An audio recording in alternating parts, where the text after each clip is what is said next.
What's up, YouTube? I'm David Warren, and welcome back to this week's video. Let's just say that I didn't actually graduate CRNA school in December of 2024. Let's try to relive a little trauma here, and let's just say I'm applying to CRNA school again this year, 2025 or 2026. What are the things that I would make sure were present in a CRNA school? Like, what things would I make sure the CRNA school had before I applied and went to that school? That's what we're talking about today. Before we dive into that, this channel is all about being a CRNA and being a nurse practitioner. And despite what I just said, I did actually graduate CRNA school in December of 2024. These are the things that if I were applying again in 2025, these are like the top 5 things that I would make sure the CRNA school had before I chose to go there. The most important is going to be number 5, so stick around for that. Number 1, starting out hot, I would make sure that there's not going to be competition at my clinical sites. I would make sure there's no competition at my clinical sites. You can ask, this is going to be kind of hard to find, online. You might be able to find some of it, but you probably have to ask in the interview whenever you interview. And so going kind of down that same line, just as this program is interviewing you, you're also taking a chance to interview them to determine, is this going to be like the best fit for me? And so one of those questions that I would ask is, are there other residents or are there other students rotating at your clinical sites where they're going to be competing for numbers that I need to get?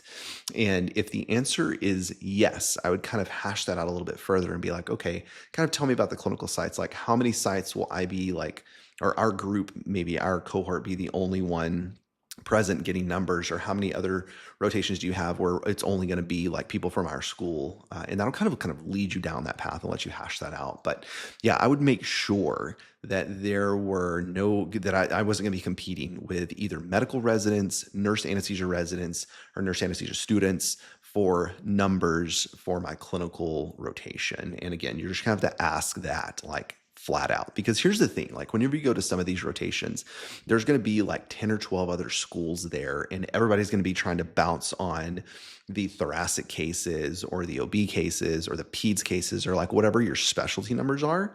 There's going to be a lot of people trying to gun for those. And I want to make sure that if I'm paying $100,000 a year to go to CRNA school, that when I go to my clinical rotations, I'm going to get the numbers that I need to get, and I'm not going to be competing with a bunch of people for those numbers. So, number 1, make sure you're not competing at your sites for your numbers. Number 2, I've got these written down here, so I'm just kind of look down and go through this.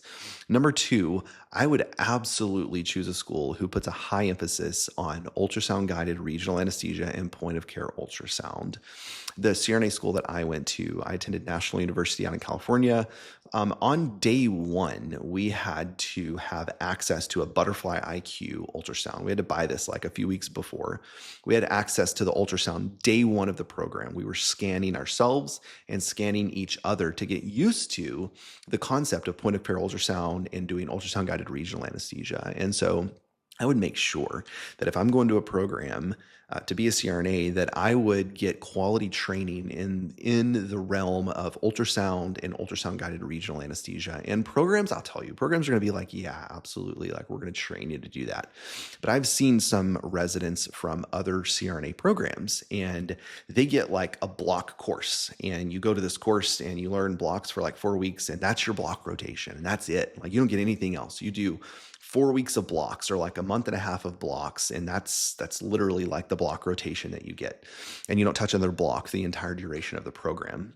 And that's a huge issue, because to be good at regional anesthesia, you have to put your hand on the probe and you have to put your hand on the needle, and you have to do that day in and day out to be good at regional anesthesia. And a lot of this is going to be clinical site dependent. If you're going to these clinical sites where MDAs control everything and you can't get regional, you're not going to be good at it. You got to go to these sites where CRNAs are practicing independently and where you can do regional. So at my rotations, I did regional at every single rotation I went to. I was doing blocks from day 1 in clinical all the way to my last day in clinical. I graduated with over 500 blocks. And so make sure you're going to a program of where number one, they're going to incorporate ultrasound into the program. There's not just one ultrasound machine that everybody uses, but there's many ultrasound machines that go around, whether you buy your own or whether they have some you can check out or go up and use. You have free reign and free access to it. I would make sure that I had that in a CRNA school, coupled with the fact that I'm not just getting a one-time block rotation where I'm going to do my regional for 4 weeks and I never touch a regional again until I graduate. I would make sure that I'm getting regional at each and every single rotation. You're gonna have to ask these out. Like, you're not gonna be able to find this stuff online. Like, you're gonna have to ask during your interview if you're getting rotations like that. So ultrasound guided regional anesthesia and point of care ultrasound has to be incorporated into the program. All right, number 3, personally, I would make sure the program is front loaded. I would make sure the program's front loaded. So I attended a front loaded program. Maybe I'm just biased because I attended a front loaded program, but I really think it's the better option.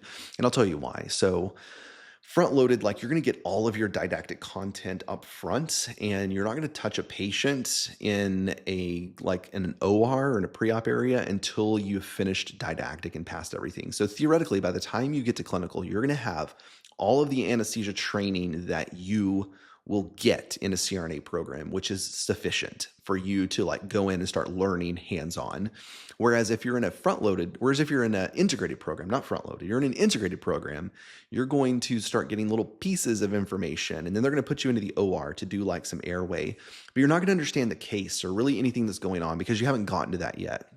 And it's going to kind of be that way throughout the program, ultimately to the end of the program where you're going to be full-fledged doing clinical days, but it's only gonna be for a month or two of where you've had all of your anesthesia content in your last month. You're doing these rotations. So front loaded, you get all of your didactic content up front. So if you want to be able to do hearts on week 2 of clinical, you can totally do that because you've had the didactic training. Or you want to do peds or OB or put in an epidural, you can do that because you've had the training, which is really cool. So I would personally opt for a front loaded program for that very reason. Now, I will say, I could see how it would be a little easier if you're in an integrated program. And I remember learning the anesthesia machine and going through the components of the anesthesia machine and having to know them and, seeing it in sim lab, but it was like a dinosaur in sim lab, right? They're old machines, and not going to the OR and seeing a real anesthesia machine. So I could see how it would be helpful, going into an OR within the first few weeks and seeing those machines. But overall, I think the didactic learning that you get in a front-loaded program is going to be much more beneficial when you start your clinical residency than if you were an integrated program. All right, number 4, we're almost to the end. 5 is the most important. Number 4, I would make sure that my specialty rotations were incorporated throughout the program. And what I mean by that is, to graduate CRNA school, you have to have some specialty rotations. You have to do a certain number of peds cases. You have to do a certain number of hearts. You have to do a certain number of lungs. You have to do a certain number of OB cases. There's certain specialty cases that you have to get. And I would make sure that my specialty numbers were integrated into the program. And so I'll give you an example of that. So some schools do this. They will be okay, you're starting your clinical rotations. You have to do an OB rotation, and you're going to do your OB rotation as your second rotation. You've still got 6 more rotations after that. So you're going to do OB for 4 weeks, and you're going to get all your OB numbers, and then you're not going to touch OB again until you're a CRNA, until you graduate. And so you're getting all these OB numbers for 4 weeks at a time, and then you never touch another OB patient again. And it may be 8 months later and you're a CRNA and you're trying to do OB, and it's kind of rusty because, you haven't touched an OB patient in 8 months, you haven't done a spinal, or, things like that. And so specialty rotations can be incorporated into your clinical curriculum. And so for my program, our specialty rotations were all throughout our clinical rotation. So I got a little bit of OB at every single rotation that I went to, and I really liked that. And I hope that I would have been a detriment to myself had I not touched an OB patient at all my senior year, and I did my OB rotation my junior year, and I was coming out of school having not done OB in a year. I wanted to make sure that I had OB present at every site I went to. And that's the same thing for peds and regional anesthesia. Now, it might be a little harder with hearts and things like that. You're probably not going to get hearts at every rotation you go to, but I would say that's a subspecialty. And if you want to do hearts, you're probably going to require some extra training out of school anyway. And so don't expect to like get hearts at every rotation, but like kind of the basic type stuff like OB, like, you come out of school, you should be able to do OB, and you need to get OB at every rotation. You need to be able to do like healthy kids. I'm just talking about like healthy type stuff. So, appies, tonsils and adenoids, ear tubes, doing just like basic healthy peds, dental restoration, that kind of stuff. So not doing these like major complex peds cases, which sure, if you may get those at some rotations, but throughout your clinical rotations, you need to be getting these specialty numbers, but like you need to get them at each and every site, the like ones that are feasible. So again, like the healthy peds, OB, things like that. A regional, you need to be doing those at every site. And so some schools, you only get like 4 weeks of these rotations and you may not see them again until you finish the program. And so I would encourage you to look out for that. It's something you're going to have to ask in your interview as well. Okay, finally coming in hot at number 1.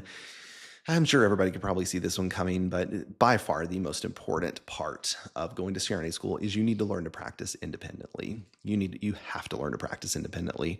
I went to a school where all of my rotations were independent practice, and it literally was like life-changing whenever I got out of school. Like I could go in day one and like run the room and be fine. I didn't need somebody to go do my pre-op for me. I didn't need somebody to go do my block for me. I didn't need somebody to go, help me put in a spinal and be there for induction. Like I got to do all that on my own. And so I just really can't stress enough. Like you have to go to a school that is going to teach you independent practice. And you're going to have to ask this in your CRNA school interview, like, how many of your rotations are independent practice? And I can guarantee you there's only a handful of schools out there that have independent rotations. I went to one of them. There's only a few more. And if you want to go to an independent school, you're gonna have to like hash that out in your interview. And geographically, the East Coast tends to be way more restricted, like a lot of medical direction, a lot of supervision. You're not going to get to do a lot of stuff. You may get the bare bones of like your regional rotation, doing spinals and epidurals, that sort of thing. So really hash that out in your interview, like grill them down and be like, hey, how many of your sites are independent practice? Do I have an option to stay at an independent practice site longer? Like I traveled for my clinical rotations, but I was so glad that all of them were independent and the CRNAs functioned independently. Like that was a game changer. And I promise you it's a game changer whenever you get out and you start practicing on your own. So those are the top 5 things. If I were applying to CRNA school all over again, that's what I would do. Comment below with your recommendations. What would you say are like the top things you would look for in a CRNA school? CRNAs, if you had to do it all over again, what would you look for? And current residents, current nurse anesthesia residents, what do you wish you had known? Or what do you wish you had looked for before you started CRNA school? Thanks for watching, and I'll see you next time.